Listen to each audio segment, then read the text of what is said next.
नमस्कार, capital TV Uttar Pradesh के खास शो यूपी का दंगल में आपके साथ में फरहा सिद्दीकी। अपने शो यूपी का दंगल में हम हर रोज आपको सूबे की सियासत से रूबरू कराते हैं और आज बात करेंगे प्रधानमंत्री मोदी के गोरखपुर से मिशन 2022 के आगाज की, क्योंकि ये कोई पहली बार नहीं है जब प्रधानमंत्री नरेंद्र मोदी गुरु गोरक्षनाथ की नगरी से अपने चुनावी प्रचार का आगाज करेंगे। तो बात बसपा मुखिया मायावती की भी करेंगे, जिन्होंने कांग्रेस पर बड़ा हमला बोलते हुए कहा कि जिस दिन कांग्रेस की रैली होती है, दिहाड़ी पर काम करने वाले मजदूर बहुत खुश हो जाते हैं और कहते हैं कि आज हमें काम नहीं करना पड़ेगा, क्योंकि कांग्रेस रैलियों में दिहाड़ी पर लोगों को लाती है। तो वहीं ब्राह्मणों के मुद्दे पर बीएसपी नेता सतीश मिश्र ने यूपी की योगी सरकार पर करारा हमला बोलते हुए ब्राह्मणों के बसपा के साथ जुड़ने के बड़े बड़े दावे कर दिए। उन्होंने कहा कि मौजूदा सरकार में ब्राह्मणों का इनकाउंटर और उनका शोषण किया जा रहा है, इसलिए 2007 से भी ज्यादा ब्राह्मणों की संख्या इस बार हमारे साथ है। इन्हीं मुद्दों पर बातचीत करने के लिए आज हमारे साथ स्टूडियो में मौजूद हैं कैपिटल टीवी के editor in chief doctor Manish Kumar. Doctor साहब, बहुत बहुत स्वागत है आपका। धन्यवाद। डॉक्टर साहब, प्रधानमंत्री एक बार फिर से गुरु गोरक्षनाथ की धरती से अपने चुनावी प्रचार का आगाज करने जा रहे हैं। इससे पहले 3 बार और वो कर चुके हैं, 2014 में, 2017 विधानसभा चुनाव में, 2019 के लोकसभा चुनाव में। क्या माना जाए, बहुत खास प्रधानमंत्री के लिए ये? आप देखिए किस तरीके से भारतीय जनता पार्टी ने अपना सारा ताना बाना चुनाव के प्रचार का उन्होंने खींच लिया है। ऐसा नहीं कि आप उठ के चले गए कहीं पे भी, कहीं से भी कुछ प्रोग्राम बना लिया। प्लानिंग बिल्कुल क्रिस्टल क्लियर है कि भारतीय जनता पार्टी हिंदुत्व को सबसे आगे रख करके चुनाव लड़ेगी। जी।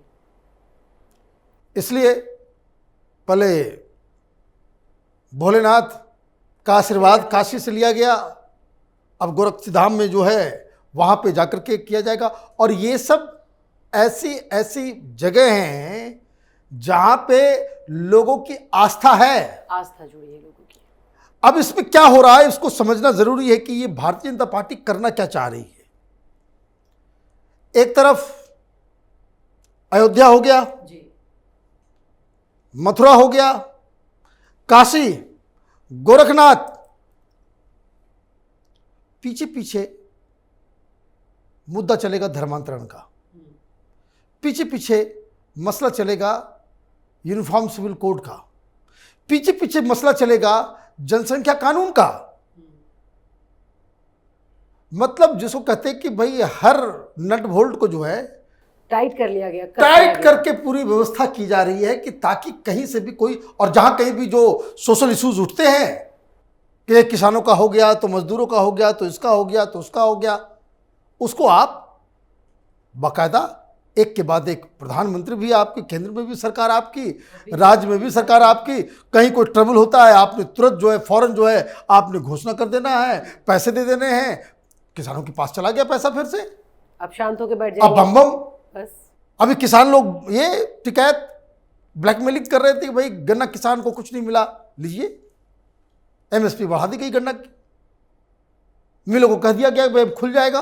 क्या विरोध करेंगे, कैसे जाएंगे सरकार के कहां खिलाफ? से विरोध का होगा, क्या होगा। और देखिए मैं आश्चर्यचकित हूं कि पिछले 1-1.5 सप्ताह से, मैंने 5 अगस्त में लास्ट प्रोग्राम हुआ समाजवादी पार्टी का, वो साइकिल यात्रा, कहीं नजर नहीं आ रही है। उसके बाद से अखिलेश यादव का कोई, जबकि वो साइकिल यात्रा उनकी काफी लंबे वक्त तक की थी, सब जिलों में चलानी थी उन्हें। और आप ये देखिए वो आप मीडिया में भी नहीं हो, आप कार्यक्रम भी नहीं कर रहे हो, आप कैसे, माने जो चैलेंजर है, ये हमेशा इस चीज को ध्यान रखिए कि जिसकी जो चैलेंजर होता है कि सरकार को हटाना है, उसको ज्यादा मेहनत करने की आवश्यकता है।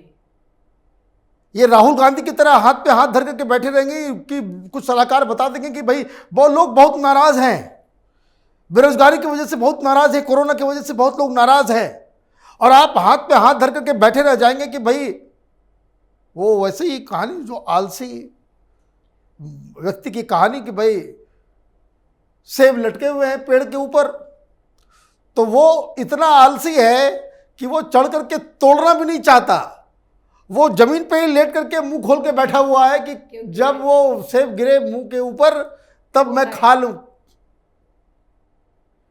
राजनीति में ऐसे नहीं होता।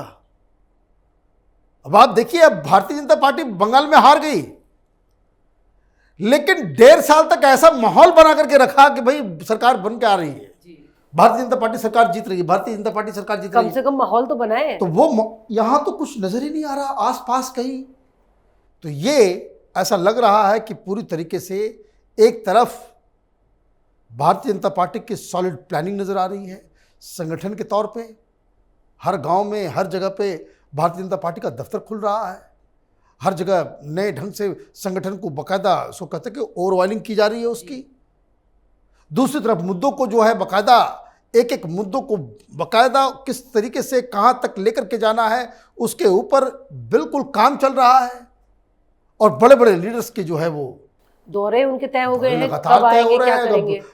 मोदी आते हैं, फिर अमित शाह आते हैं, फिर नड्डा आते हैं, फिर योगी जी करते हैं, फिर जब तक ये खत्म होता है 1 महीने में, 1 महीने के बाद फिर मोदी जी आ जाते हैं। अब ये सिलसिला जो है वो चलता रहेगा।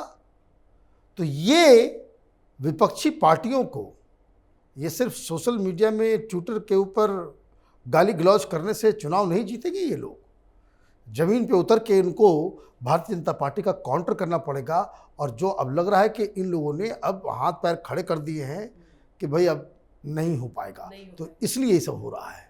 लेकिन आज मायावती की नींद टूटी है डॉक्टर साहब, और आज मीडिया के सामने आई तो कांग्रेस थी निशाने पर। बीजेपी को लेकर कुछ खास तो नहीं कहा, लेकिन कांग्रेस के दिहाड़ी मजदूर लाती है और यही इसका बैकग्राउंड है।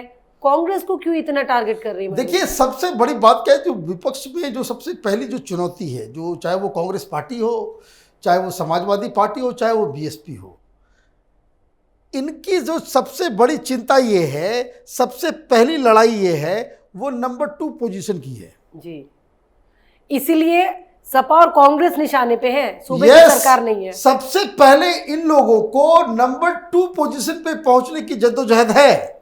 वो क्यों, इसको भी समझ लीजिए कि ये लोग आपस में ही लड़के एक दूसरे की टांग खींच के अपने आप को नंबर 2 पोजीशन पे लेकर के आना चाह रहे हैं। वो इसलिए क्योंकि वो जानते हैं कि नंबर 2 पोजीशन पे आते ही उनको ये जो 16-17% जो मुसलमानों का वोट है वो मिल जाएगा, वो अपने आप इनको मिल जाएगा। अगर ये 3rd पोजीशन पे रहेंगे, 4th पोजीशन पे रहेंगे, मुसलमान एक जगह वोट नहीं देने वाले हैं। मतलब ये कि अगर उनको इस लड़ाई में टिके रहना है तो ये ज़रूरी है कि ये आपस में नंबर 2 पोजीशन के ऊपर जो है वो खड़े हो जाएं।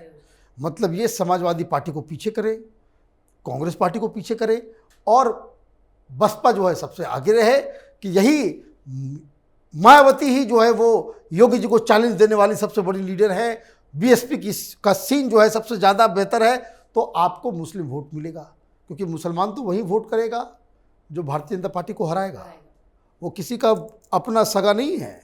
ये वोटर जो है वो बिल्कुल ही क्रिस्टल क्लियर वोटिंग करते हैं। उनको ये पता है बीजेपी को जो हराएगा वोट वहां देंगे। तो ये जो जद्दोजहद जो मायावती कर रही है कि भाई राहुल गांधी और ये समाजवादी पार्टी के ऊपर हमला, उसके पीछे का कारण ही यही है कि वो मुसलमान के वोटों के ऊपर, क्योंकि सिर्फ दलित के वोट से मायावती सरकार नहीं बना सकती, और वो भी पूरा नहीं रहा अब तो उनके पास। जो भी हो जी, सिर्फ और सिर्फ ब्राह्मणों का भी वोट अगर आ जाता है और दलितों का भी वोट आ जाता है, फिर भी सरकार नहीं बनती।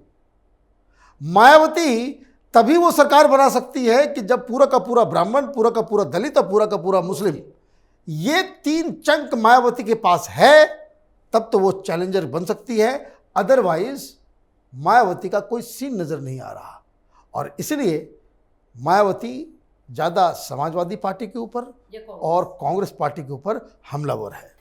डॉक्टर साहब, मायावती तो सपा और कांग्रेस को निशाने पे ले रही हैं, बीजेपी से बच रही हैं थोड़ा, लेकिन सतीश चंद्र मिश्र को उन्होंने छोड़ा हुआ है पूरी तरह से। वो ब्राह्मण ब्राह्मण, हर जगह ब्राह्मण ब्राह्मण।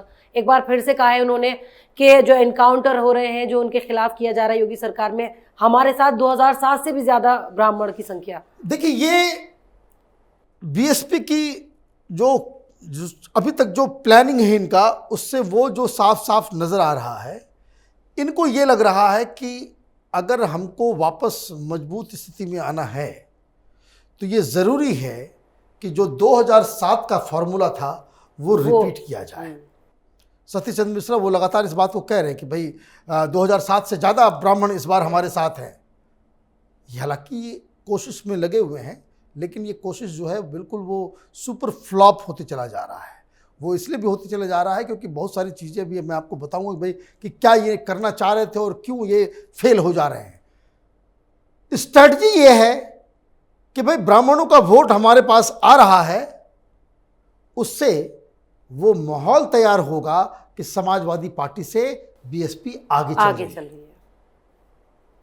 और इसलिए ये लगातार ब्राह्मणों के ऊपर जो है वो बात कर रहे हैं और ब्राह्मणों को के बारे में बता रहे हैं कि पिछली बार से ज़्यादा 2007 से ज़्यादा इस बार ब्राह्मण हमारे साथ हैं, ताकि वो माहौल बन सके, ताकि मुसलमान जो है आपके साथ खड़ा हो सके। दिक्कत क्या है मायावती की, इनका अपना दलित वोट बैंक जो है ये इनके साथ नहीं है पूरी तरीके से। जिस तरीके से 2007 में दलित बिल्कुल आंख बंद करके मायावती के पीछे था, अब स्थिति बदल गई है। अब देखिए बहुत सारे दलित लीडर्स को जो है, बहुत सारे कास्ट को भारतीय जनता पार्टी ने कम्युनिकेट कर दिया है अपनी पार्टी स्ट्रक्चर में, संगठन में।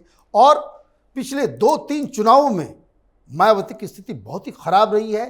वो इसलिए क्योंकि दलित वोटर्स जो है वो भारतीय जनता पार्टी की तरफ वो जा चुका है।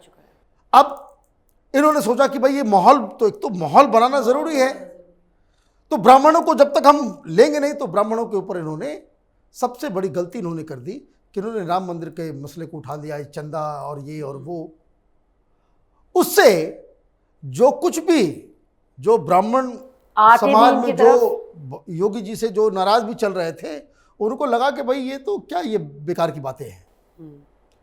और इसलिए इन लोगों को ये लगा कि भाई अयोध्या में जाकर के ब्राह्मण सम्मेलन हम कर लेंगे, वहाँ पे चारों तरफ से ब्राह्मण आ जाएंगे और हम जो वहाँ पे राम मंदिर में घपला हो रहा है, ये सब लोग जो है पैसे खा गए हैं, हाँ। ये इस तरह की चीजें हम बीजेपी उठा के देंगे, खिलाफ माहौल बना देंगे। वो माहौल बनेगा तो फिर ब्राह्मण जो इनके पास आ जाएंगे। अभी तक कोई भी बड़ा ब्राह्मण लीडर बसपा ज्वाइन नहीं किया है। बीएसपी को छोड़ करके कोई बीजेपी को छोड़ करके कोई बीएसपी में कोई ब्राह्मण लीडर नहीं आया है। एक बात तो ये। दूसरी बात ये है कि ये तो हर डिस्ट्रिक्ट में ये ब्राह्मण सम्मेलन करना चाह रहे थे। अब ब्राह्मण वहां आ नहीं रहे, सम्मेलन तो करना है, सम्मेलन तो चल रहे हैं, तो अब उन्होंने नाम बदल दिया, प्रबुद्ध जीवी। अब प्रबुद्ध जीवी जो है वो सम्मेलन ये कर रहे हैं। मतलब ये कि कहीं का ईंट कहीं का डोरा, भानुमति ने कुनबा जोड़ा और किसी तरीके से अपनी इज्जत बचा रहे हैं। लेकिन ब्राह्मणों को लेकर के इतने बड़े बड़े बयान इसलिए दिए जा रहे हैं क्योंकि सतीश चंद्र मिश्रा को ये भी तो प्रूव करना है मायावती के सामने कि अभी वो उनमें कुछ दम बाकी है। हकीकत ये है सतीश चंद्र मिश्रा के नाम पे ब्राह्मण मोबिलाइज नहीं होंगे। लोगों ने देख लिया, परख लिया, काठ की हंडी जो है ना वो बार बार नहीं चढ़ती है। आपने मायावती के साथ मिलकर के ब्राह्मणों को कौन सा उद्धार कर दिया? ब्राह्मणों के लिए आपने किया क्या? आप तो सत्ता की मलाई चाटते रहे, लेकिन ब्राह्मणों के लिए आपने क्या किया? कोई एक ऐसी नीति, कैसी कोई चीज, कोई बात? तो ये सारी चीजें जो है वो बीएसपी कोशिश में लगी हुई है, ब्राह्मणों को तोड़ने में लगी हुई है। लेकिन अभी तक मायावती का ये दांव वो कामयाब होता दिख नहीं रहा। और दूसरा, अभी भी मुस्लिम समाज मायावती को अभी कंसीडर तक करने को तैयार नहीं है। जहां हमारी बातचीत होती है, डॉक्टर साहब, ये ब्राह्मण सम्मेलन की वजह से भी कुछ मुस्लिम नाराज हो गए हैं क्योंकि उन्हें जगह नहीं दी जा रही है मंच पे। तो अब हो क्या रहा, तो देखिए है क्या कि मुसलमान तो वो वही वोट देगा जो बीजेपी को हराएगा।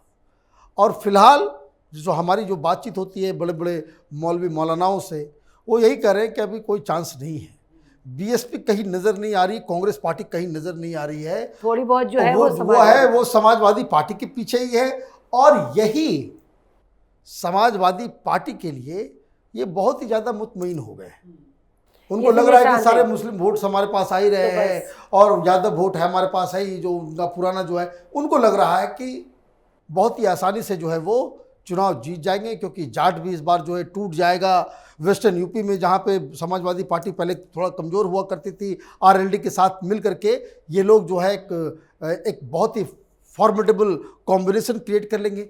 ये समाजवादी पार्टी के लीडर्स के दिमाग में है, इसलिए वो थोड़ा मुतमईन हो गए हैं। बिल्कुल उनको लग रहा है कि भाई कि अपने आप सब कुछ हो जाएगा।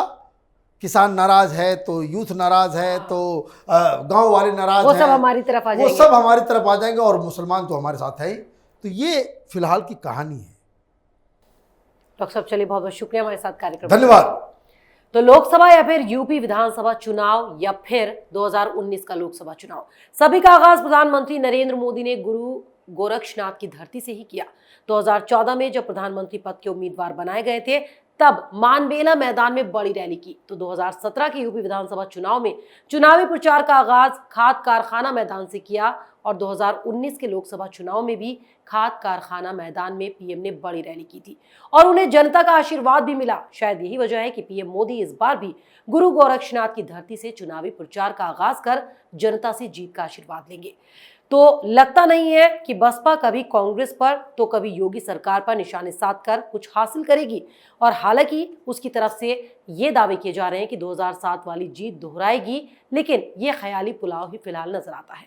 तो अगर आपको हमारे प्रोग्राम पसंद आया तो इसे लाइक करें, शेयर करें और उत्तर प्रदेश चुनाव से जुड़ी हर खबर को जानने के लिए कैपिटल टीवी के साथ साथ कैपिटल टीवी उत्तर प्रदेश को सब्सक्राइब करना ना भूलें।